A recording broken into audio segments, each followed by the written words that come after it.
Hi friends. Episode start करने से पहले आप सबके लिए छोटी सी रिक्वेस्ट है।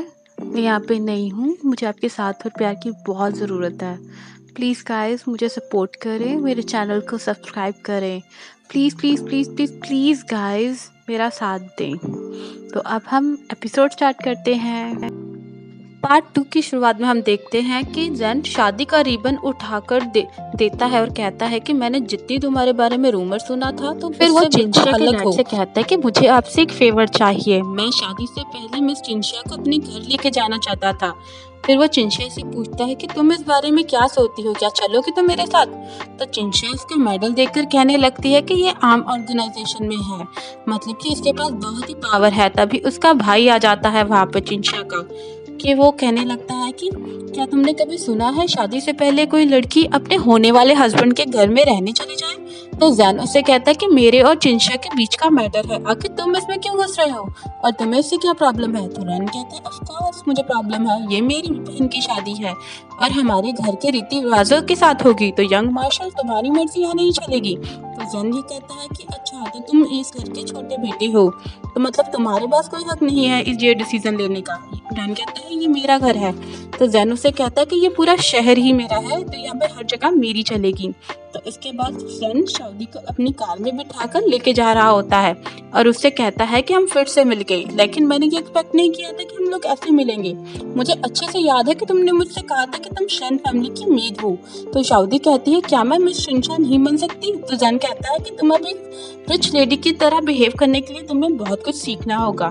फिर वो जैन के घर पे पहुंचते हैं तो जैन बाहर निकल के कहता है कि चलो मेरी वाइफ बाहर आओ। तो शादी उसका हाथ पकड़ के बाहर आ जाती है और उसे कहती है कि तुम वैसे बिल्कुल नहीं हो जैसे मैंने तुम्हारे बारे में सुनी थी।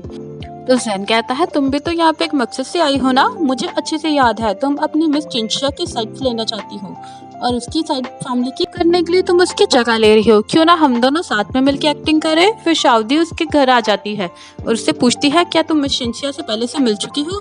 तो वो कहता है मैं कभी नहीं मिला। अब तभी चिंशिया देख के शॉक हो जाती है कि जैन अपना शर्ट उतार रहा है और वो फिर डर कर अपना एक पेन उठा लेती है और उसे कहती है कि मेरे पास मत आना, तुम उससे दूर रहो। ये देख के जैन जल्दी से आता है और अपनी पेन उससे ले लेता है और उससे कहता है कि ये मेरी फेवरेट पेन है और ये मुझे तुम्हारी लाइफ से भी ज्यादा इम्पोर्टेंट है, तो इसलिए अपने आप को खुद इतना इम्पोर्टेंट मत समझो। याद रखो कि ये मेरा घर है और जो मैं बोलूंगा तुम्हें वो करना पड़ेगा और तुम्हारे पास कोई चॉइस नहीं है। फिर इसके बाद जैन इसे अलग अलग ड्रेसेस ट्राई करवाता है और उसे कोई पसंद नहीं आ रही होती है तो कहता है चेंज करो।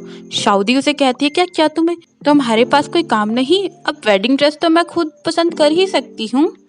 तो देखो तुम्हें ऐसा तो नहीं लग रहा कि मैं यहाँ से भाग जाऊंगी? तुम यही सोचो कि मैं यहाँ पे मिस चिंशिया की जगह लेकर तुमसे शादी करने आई हूँ, आखिर मैं यहाँ से भागूंगी क्यों? तो जैन कहते हैं तुम सच में बहुत ही स्मार्ट हो।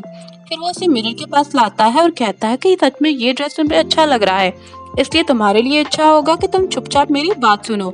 अब जैन एक हेयर पिन उठा के कहता है कि ये तुम्हें हेयर पिन कैसी लगी? शादी कहती है मुझे बिल्कुल पसंद नहीं है।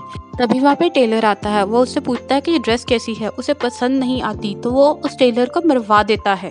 ये देखकर तो शादी डर जाती है और जैन उससे कहता है कि मैं जानता हूँ तुम स्मार्ट हो, लेकिन स्मार्ट मैं भी हूँ और तुम ये देख लो अगर मैं तो किसी का खून भी कर सकता हूँ। तो चलो तुम्हें अगर ये ड्रेस नहीं पसंद आ रही तो हम कुछ और चूज करेंगे, तब तक पसंद करो जब तक तुम्हें कोई पसंद ना आ जाए। ये कहकर सन उसे स्माइल करके डरा रहा होता है। रात में देखते हैं कि शादी बाथटब में होती है। तभी वो सपने में देखती है जैन जहाँ पर आकर कहता है कि क्या हुआ, अब तुम मुझे से डर लग रहा है? अब तुम्हें पता चल गया है कि हम दोनों के बीच में क्या बड़ा गैप है? अब तुम समझ गई होगी कि तुम मेरे खिलाफ नहीं जा सकती। और ये सपना देखने के बाद शादी बहुत डर जाती है। फिर नेक्स्ट मॉर्निंग जब उसकी नींद खुलती है तो वो देखती है बाथटब में ही सो गई थी। बाहर निकलते ही जैन उसे कहता है कि क्या हुआ, वैसे तुम मुझे बता सकती हो कि रात भर बाथटब में सोकर कैसे लगा? अब तभी मेड जिंजर टी लेकर आती है। जैन इशारा करता है इसे दे दो और वो पी जाती है वो जिंजर टी।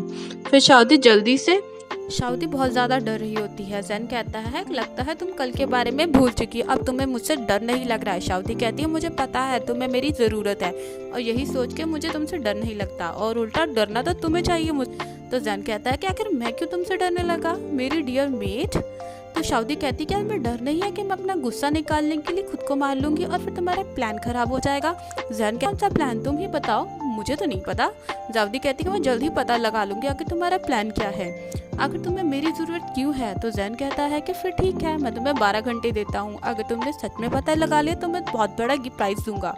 और ये कहकर वो उसे घड़ी देकर चला जाता है बाहर और अपने जैन गाड़ी में बैठकर गार्ड के साथ निकल जाता है। शाउदी के बारे में सोचकर खुश हो रहा होता है। दूसरी तरफ शाउदी उसके रूम में छानबीन करती है और कहती है कि मुझे पता लगाना होगा आखिर वो मुझे यहाँ पर रखना क्यों चाहता है। तभी शाउदी को एक डायरी मिलती है जिसमें लिखा होता है कि 6 तारीख को फंग टेलर शॉप और 7 तारीख को वेडिंग ड्रेस। ये पढ़कर शाउदी सोचती है कि लगता है अपने सारे बुरे कामों की लिस्ट इसी में बनाता है। इसके बाद हम देखते हैं कि शाउदी जा रही होती कहीं, तभी उस रास्ते में रैन मिलता है और वो कह लगता है वो मार्शल बहुत डेंजरस है, प्लीज़ तुम उसके घर में मत रहो। तो शादी कहती है कि ये सब कुछ मैं मिस चिंशा के लिए कर रही हूँ, मुझे सब पता करना होगा, इसलिए मैं कहीं नहीं जा सकती। शाउदी कहकर ये सब जाने लगती है और रैन उससे कहता है कि मैं तुम्हें कितने टाइम से लाइक करता हूँ, आखिर तुम मुझ पर ट्रस्ट क्यों नहीं करती। तो शाउदी कहती है यंग मास्टर मुझे समझ नहीं आ रहा है कि आप क्या कह रहे हैं और ना ही मैं समझना चाहती हूँ। तो रैन जल्दी से उसे पीछे से हक कर लेता है और कहता है कि मुझ पे प्लीज़ ट्रस्ट करो। शाउदी कहती है कि आखिर मैं तुम पे ट्रस्ट क्यों करूँ, मैं कि आउटसाइडर हूँ। रैन कहता है कि तुम्हारा मतलब क्या है, कहीं ये तो नहीं तो कहीं तुम उस मास्टर को पसंद करने लगे। तो शाउदी कहती है कि तुम्हें अपनी शैन फैमिली का ख्याल रखना चाहिए, ना कि मेरे पीछे पड़ना चाहिए। ये कहकर वो वहाँ से चली जाती है और रेन को बहुत ज़्यादा गुस्सा आता है। फिर हम देखते हैं उसे टेलर की शॉप पे जाती है जहाँ पे वो कल आई थी जैन के साथ, और टेलर को देखकर कहती है कि मतलब मैं सही थी, तुम अभी भी जिंदा हो। तो वहाँ से भागता है तो पर उस शादी उसे रोक देती है और कहती है कि मेरे सवालों का पहले जवाब दो। कि टेलर कहता है कि देखो प्लीज़ मुझे छोड़ दो, मैंने तो बस वही किया जो मार्शल ने मुझे ऑर्डर दिया था। तो शादी उसे कहती है कि मैं सिर्फ ये चाहती हूँ कि मेरे साथ मिलकर कॉपरेट करो, नहीं तो मैं मार्शल को फिर से यहाँ पे ले आऊँगी। और दूसरी तरफ हम देखते हैं कि जैन ने शादी की सारी इन्फॉर्मेशन निकाल लेता है और सोचता है ये लड़की बहुत इंटरेस्टिंग है, अकेले ही वे शन फैमिली की बैक बन चुकी है। और यहाँ पे शादी सोच रही होती कि ये शंग मास्टर तो इतना एरोगेंट लगता है बाहर से, असल में ये तो बहुत नॉलेजेबल और काइंड हार्टेड पर्सन है, शायद इसका मकसद एक ही हो सकता है। फिर रात में हम देखते हैं कि दोनों डाइनिंग टेबल पर होते हैं और शादी इसकी घड़ी फेंक कर देती है और उससे कहती है कि मुझे पता चल गया है तुम्हारा आखिर मकसद क्या है।